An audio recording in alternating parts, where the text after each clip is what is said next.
I was speaking right here in Phoenix at Arizona West Assembly of God in front of 200 people. And this theologian jumped up, and I'm right in the middle of sharing this about the blood on the mercy seat. And he says, young man, he says, you're out of order. He says, I've been the top theologian of ancient biblical history and all for 30 years in the top theological seminary of America. He says, you don't know what you're talking about. That Ark of the Covenant couldn't be there. And I said, sir, I said, so you're a professor and you've taught a lot of students? He says, well, certainly, 30 years worth. I says, answer me a question. If one of your students did to you what you just did to me in front of all these people in a classroom when you're lecturing, would you have appreciated it? Everybody was laughing. The Lord gave me wisdom how to ask that. He looks around at everybody in the church laughing. He says, well, I guess it is a bit disrespectful, isn't it? And I said, yes, it is. I said, would you do me a favor? Would you sit down and let me finish all that I have to say, and then I'll answer any question you have. He sat down. He was quiet. He met me at the door before he left. He says, he shook my hand. He says, I would give you an A on your dissertation tonight. You really hit me hard. I'm not going to say you're right yet. I'm going home and I'm going in to study. I'm going to prove this thing out biblically one way or the other. I went back 1 year later there at Arizona Assembly of God to speak. He was the first man to meet me at the door. Hand out, 85 years old. He says, Mr. Gruver, I cannot refute your presentation. It is biblically sound. I've never looked at the Hebrew and the Greek in the understanding that you gave. I only regret that I'm not still teaching students. I would straighten their minds out. I have corrupted their minds, and I've repented for that. Oh, he passed away that year. Wow. He had the truth, though. Hallelujah. About the four gospel businessmen. That meeting. So, was there a videotape? Did they videotape it? I don't know. Okay. I don't know. I've asked international directors, would you check headquarters and see if they videotaped it or what? Because people were just in awe. I mean, after that was done that night, people just sit there. They weren't even talking. Normally, it's loud talk. They're just sitting there. And Demas got up and he said, what did he say? do you know what you've heard tonight, people? He says, we're just going to dismiss in prayer, but I think you need to sit and Selah. You need to pause and calmly think about what's been presented today. Do you realize this? He says, I don't want to talk to you. I don't want to visit. I just want to sit down and think. And he did. He prayed a dismissal prayer and just sit down. He was in awe. How many people were there in the conference? Oh, there was probably over 2,000. Oh, yeah. It was the Southwest Regional Convention of the United States. It was the biggest ballroom they had at Ramada Inn on East McDowell at that time. Do you have the address of that hotel? It's got to be, I don't know if it's still Ramada or not, but it has to be very close to a restaurant I used to go to all the time called Bill Johnson's Big Apple. Now I hear that's not there anymore. This was in 1991, probably 91, because March, we went to the University of Nebraska. That was March of 90. Mm-hmm. So 91, it would be probably February of 91 or 92. The Full Gospel Businessmen's Regional, Southwest Regional Convention. the man who was the president of the state of Arizona, of Full Gospel Businessmen of that time, was Carl. Oh dear, Carl. I had it a minute ago. It'll come back. Carl Williams. I believe Carl Williams. What's his title? And He's the president of the. he was president of Full Gospel Businessmen Arizona, the Arizona chapter, state chapter, and he presided over it. He was up in years then, gray-headed. So he's probably with the Lord now too. But it was powerful. It was powerful. And So how long did he talk? Ron gave the speech. how long did what? Ron Wyatt gave that speech. Oh man, he didn't speak an awfully long time. Then he showed his video, Oh, okay. and it just people just blown away. And a man come walking up to me and said, "Could I talk to you for a moment alone?" And I said, "Sure." Now it was quiet in there, and some people came up and were wanting to see Ron's documentation and all, and things and pictures. He had a lot of pictures.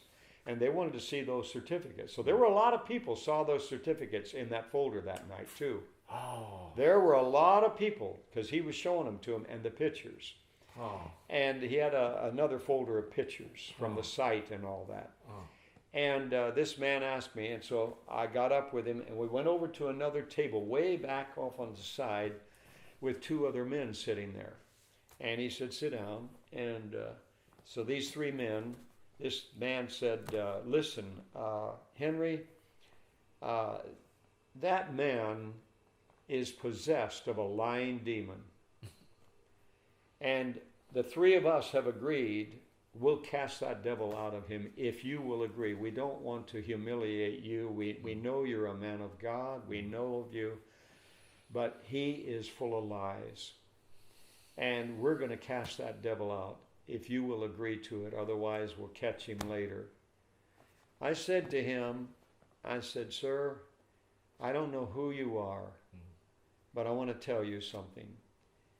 If the man is full of lying demons and he's that good at it," now I hadn't proven all these kind of things that we're talking about yet. I was new with him. See, I was just getting in the criticisms and being bashed and humbled again and again in the Word. So I wasn't prepared for a big conflict. But I was convinced Ron was of God. But if there's a chance he isn't, I said, I don't think anybody in this room wants to listen to a man full of lying demons. So I said, I give you permission. Because I don't want to follow him if he's full of lying demons. I'm not above being deceived. But I said, I want to tell you three men, I believe he's a man of God. I've traveled with him a little bit now, and I've been with him a fair amount. And I believe he's a true Christian and a very humble man. But if he's full of lying demons, personally in the assemblies, we don't believe that a Christian could be full of demons. And I believe he's a Christian. But go to it. So he walked over there, and the two men behind him, and Ron is showing people his certificates and all. And he comes walking up like just at Ron's left hand and says to him, "You know what I think?" Just like that. "You know what I think?" And Ron leans like this and looks up at him. And he says, "Well, friend," he says, "I certainly would appreciate you telling it to my face. I wouldn't want you saying anything." He says, "Well, I'd appreciate you telling me what you think." He says, "But I don't think you need to shout." And the man says, "I believe you are full of lying demons and we've come to cast them out." Right in front of everybody, loud as everybody could hear it in that auditorium. People are sitting quiet, and here's a man telling he's full of lying demons. Ron smiles and says, well, friend, I certainly wouldn't want you running around telling that behind my back, because I don't want any lying demons. So I give you full permission. Go ahead, cast them out. I believe in deliverance. And the man says, he goes like this, "I don't believe you." And Ron says, "Well, friend, should we both get to heaven, you're going to be a mighty nice man to meet." And the man says, "You're not worth it." And the three of them turned and walked away. And I thought, who got delivered of lying demons? The next day he met me out in the lobby, this man. And he says, well, we believe he's full of lying demons. I said, I don't want to hear another word of it. I said, the manifestation that came from you and these two men that were with you agree with the show you put on. It was supposed to be tell and show. You didn't show anything but anger. I said, sir, I want you to know something. I judged what you did last night out of James chapter 3, and you hit every mark of the wisdom that's from below, full of envy, strife, confusion, and every work. It's earthly, devilish, sensual and devilish. I said, the wisdom from above, if you truly believed in what you did, could have been, first of all, pure, peaceable, gentle, easily approached, without partiality, and definitely without hypocrisy. And I said, I don't want to talk to you anymore about it. You showed me your true colors. You need to repent. And I walked away. Oh, he was mad. Wow. I'll prove him wrong. I would be cautious of that. And then you asked, I remember you said, you asked Ron, how could he handle this kind of situation so mildly? And you said, Yes. He said, oh, you know that. You know that testimony. I remember what you told me. He said, Henry, he said, there's something I have learned in archaeology in my testimony. Your worst critics are your best friends in the sense that they spread the news and they separate the ones that love the truth versus the ones that will listen to gossip. The ones that want the truth will search it out. The ones that want to believe a lie will listen to hearsay, to gossip. They're your friends. That's why you called him friend. Wow, such a wisdom. I love what Abraham Lincoln, he coined that famous expression. They asked him, how can you treat your enemies so kindly? You know, our president, Abraham Lincoln. He said, why? He said, the best way to take care of an enemy is make him your friend, because he's no longer your enemy. And I read that one day after I'd met Ron Wyatt, and I says, Ron, you follow Abraham Lincoln's expression to a T. I saw him do that with so many critics. It was unbelievable. We were up in Fairbanks, Alaska, foot of snow on the ground. And J.J. Middleton was the president of the chapter up there, Full Gospel Businessmen again. And J.J. and I are talking, and Ron Wyatt, we're talking before he's to get up and give his presentation. And a Catholic priest that I had led to the Lord the night before, prayed over him, got him delivered, got him filled with the Holy Ghost, was there that night in civilian clothes, and he come walking up, and he says to Ron Wyatt, he says, Mr. Wyatt, it's nice to meet you. I've seen you on Henry's video. He says, I'm Father so-and-so. And Ron says, well, he says, it's nice to meet you, sir. He says, I personally don't call anybody Father but my Father in heaven. But he says, I respect you. You're a minister then, it's correct? He says, yes, I'm a Catholic priest. And he said, well, I wouldn't know it. He said, well, I dress in civilian clothes. Well, that conversation went on. He said, but I want you to know something. There's a man out the door that has 54 pages of criticisms against you.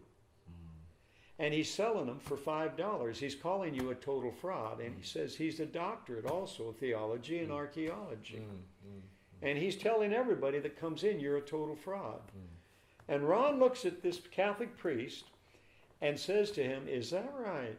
And he says, yeah. He says, well, go on in and get yourself a chair. I says, listen, I've got a chair there. Sit down right beside mine. You'll see my little briefcase sitting there. There's a chair saved for you. You said you were coming tonight. It's at my right hand. You can have it right. He said, well, thank you, Henry. So he was right up front with me. And the Catholic priest was right beside me. And JJ heads out and says, well, and Ron says, how long have we got before the meeting starts? And JJ says, well, we got about 12, 15 minutes before we introduce you. Ron says, okay, I'll be right back. And I see Ron looking around. I see an exit door. The entrance door is over here. I see one down at the end of a hall. I know where he's going. I said, can I stick with you? He says, sure. Where are you going? He says, you'll find out. He goes out the exit door. We walk in a foot of snow all around to the front door. And this man says, I have 54 pages here proving Mr. Wyatt is a total fraud. Are you people going to hear him? And Ron says, well, I certainly hope so. And he didn't know Ron or me. The guy didn't. That's how thorough investigation he made. And Ron Wyatt says, well, how much you asking? $5? Ron takes $5 out and says, sure, I'd like to have them. And he gives him the $5 and he gives him the 54 pages. And Ron holds it in one hand, puts his other hand and says, by the way, I'm Ron Wyatt.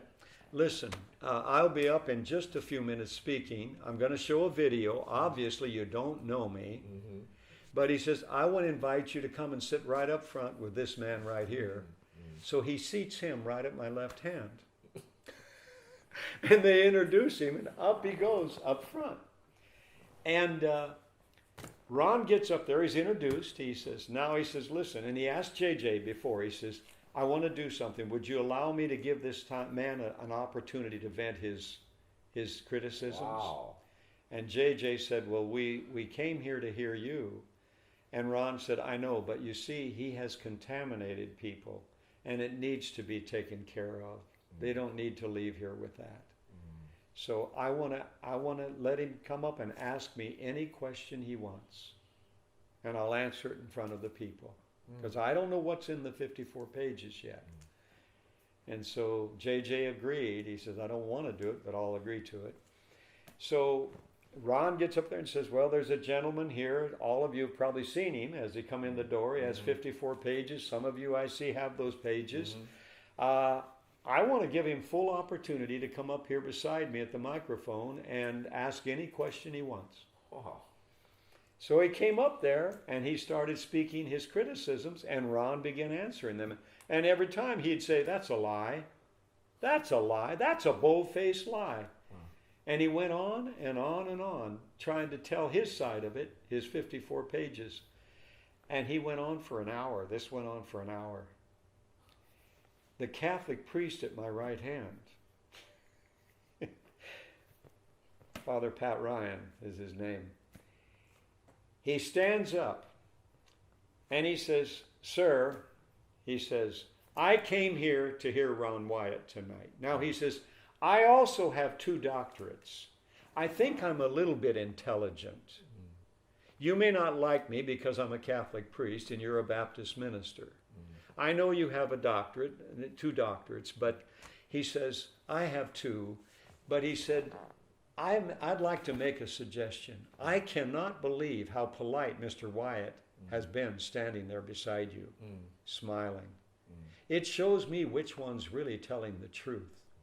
And I think the audience has seen who's really telling the truth. You can see You've from the cut fruit. Mr. Wyatt off again and again and not let him finish answering. You're not here for the truth. You're here for your own agenda. Now, may I make a suggestion that you sit down before you make more of a fool of yourself? And the people jumped up clapping, gave him a standing ovation. And the guy says, oh, and big old J.J. Middleton, the president, stands up, takes his arm and says, because he wasn't going to sit down. He says, now listen, I'm going to give you an opportunity, because he wasn't going to leave that microphone. He took his arm. He wouldn't go with him. He said, I'm going to give you an opportunity to go down here and sit beside Henry and be quiet and listen to his presentation or leave the building. Oh, I'll sit down. So he sit beside me.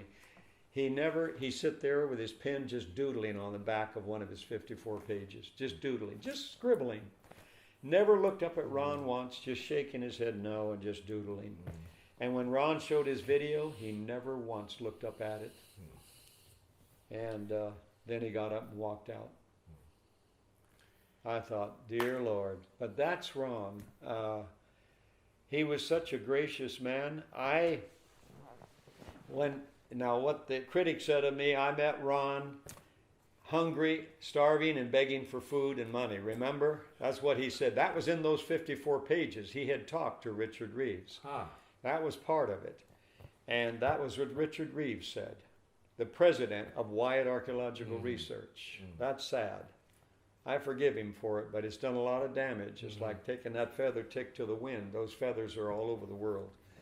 But anyhow, after that,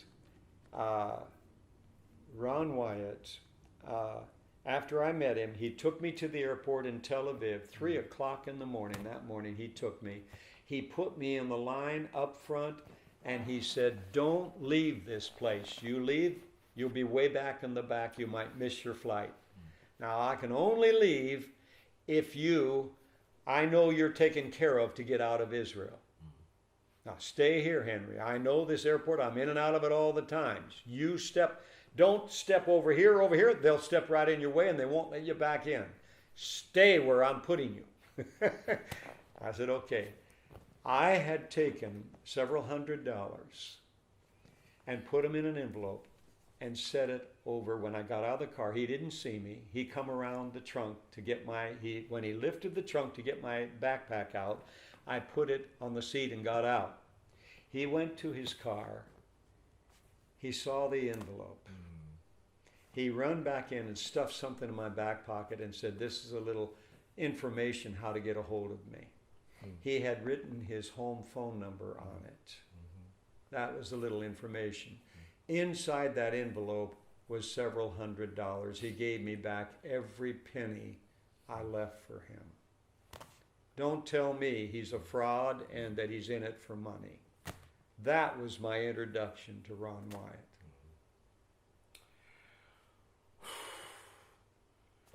Thank you so much.